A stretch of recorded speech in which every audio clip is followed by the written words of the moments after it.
ఇవాళ పాత బస్తీ మెట్రోకి అంకురార్పణ జరగబోతా ఉంది. ముఖ్యమంత్రి రేవంత్ రెడ్డి చేతుల మీదుగా ఇవాళ శంకుస్థాపన కార్యక్రమాన్ని జరుపుకోబోతా ఉన్నారు. సో మొత్తానికి పాత బస్తీలో మెట్రో రైలు కూత వినిపించే రోజులు దగ్గరలోనే ఉన్నట్టుగా తెలుస్తూ ఉంది. ఇదొక అంశం. అయితే కాంగ్రెస్ పార్టీ అభ్యర్థుల ఖరారు కోసం ఢిల్లీలో సుదీర్ఘంగా చర్చిస్తూ ఉంది. పార్లమెంట్ ఎన్నికల్లో లోక్సభ అభ్యర్థుల ఎంపిక కోసం సెంట్రల్ ఎలక్షన్ కమిటీ నిన్న భేటీ అయింది.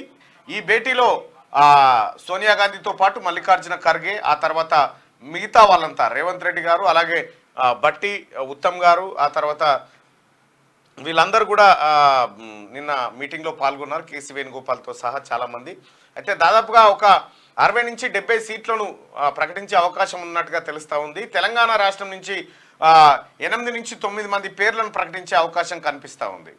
మొత్తానికి కాంగ్రెస్ పార్టీ కూడా వర్క్ను స్పీడప్ చేసింది. లోక్సభ ఎన్నికల్లో అభ్యర్థులను త్వరితగతిన ప్రకటించేందుకు అవకాశాలను పరిశీలిస్తూ ఉంది. అయితే చాలా చక్కర్లు కొడతా ఉన్నాయి సోషల్ మీడియాలో. వీళ్ళది అని చక్కర్లు కొడతా ఉన్నాయి. కాకపోతే సిడబ్ల్యూసి నిర్ణయం ఏం చేయబోతా ఉంది, ఎలాంటి పేర్లు బయటికి రాబోతా ఉన్నాయి, ఎవరు అభ్యర్థులుగా ఉండబోతున్నారు అనేది చర్చనీయాంశంగా మారింది. మొత్తానికైతే ఇప్పటికే 9 మంది అభ్యర్థులను ప్రకటించినటువంటి భారతీయ జనతా పార్టీ, ఆ తర్వాత టీఆర్ఎస్ పార్టీ కూడా 5 అభ్యర్థులను ప్రకటించింది. ఇప్పటికే 4తో పాటు ఒకటి మహబూబ్ నగర్ మన్నే శ్రీనివాస్ రెడ్డి పోటీ చేస్తాడని చెప్పి ఇప్పటికే ప్రకటించడం జరిగింది. మొత్తానికి లోక్సభ ఎన్నికలకు సంబంధించినటువంటి హడావిడి స్టార్ట్ అయిపోయింది. ఈ నెల 14 తర్వాత ఏ క్షణానైనా ఎన్నికల షెడ్యూల్ విడుదలయ్యే అవకాశం ఉంది.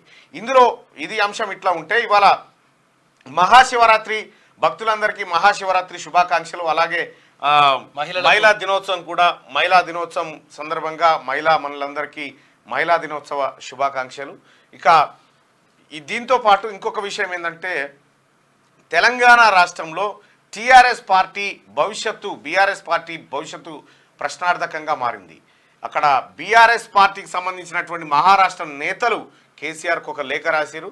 అసలు ఈ ఎన్నికల్లో మహారాష్ట్రలో మన పార్టీ పోటీ చేస్తుందా లేదా చెప్పు, లేకపోతే మా తవ్వ మేము చూసుకుంటాం.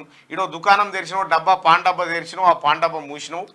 ఈ ఒరిస్సా పాన్ డబ్బా మూసింది, ఏపీ పాన్ డబ్బా మూతపడ్డది. ఇక మహారాష్ట్ర పాన్ డబ్బా మూతేస్తేందుకు తాళాలు కప్పలు కొనుక్కొచ్చారట అక్కడ పార్టీ నేతలు.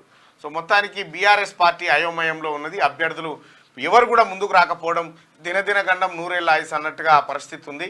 మరికొద్ది రోజుల్లోనే ఈ 12 లేదా 13 తారీఖు వరకల్లా ఓ 12 మంది ఎవరు బీఆర్ఎస్ ఎమ్మెల్యేలు మా పిల్లగాడు అనిపించుకొని పోతారట కాంగ్రెస్ పార్టీకి వచ్చి ఖాయం చేసుకొని పోతారట. ఇక మల్లారెడ్డి మాత్రం నేను కాంగ్రెస్ పార్టీకి వస్తా అనేటువంటి అంశం ఏదో తెరపైకి వస్తా ఉన్నట్టుగా తెలుస్తూ ఉంది. మల్లారెడ్డి గారికి ఒకసారి ఫోన్ చేద్దాం. ఎందుకంటే మల్లారెడ్డి గారు ఏదో కాంగ్రెస్ పార్టీ మీద చాలా ప్రేమ కనబరుస్తున్నట్టుగా ఆయన ద్వారా తెలుస్తూ ఉంది.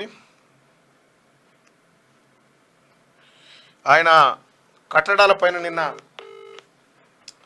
ఒక రకమైనటువంటి ఏది ఆక్రమించారని చెప్పి, ఎంక్రోచ్ చేశారని చెప్పి ఆయన దానిపైన నిన్న జేసీబీలు ప్రక్రియలు దండయాత్ర చేసినాయి.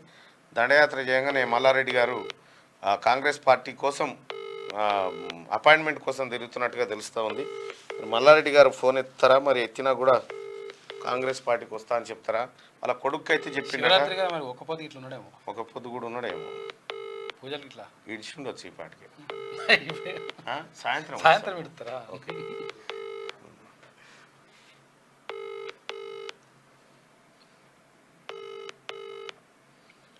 ఏమో ఎత్తట్లేడు మల్లారెడ్డి గారు. ఇప్పుడు సంశయంలో ఉంటాడు, ఎట్లా చేయాలి ఏం కథ అనేది. అయితే వాళ్ళ కొడుకు మల్కాజ్గిరి టికెట్ అని చెప్పి రిక్వెస్ట్ చేస్తూ ఉంటాట కాంగ్రెస్ పార్టీలో.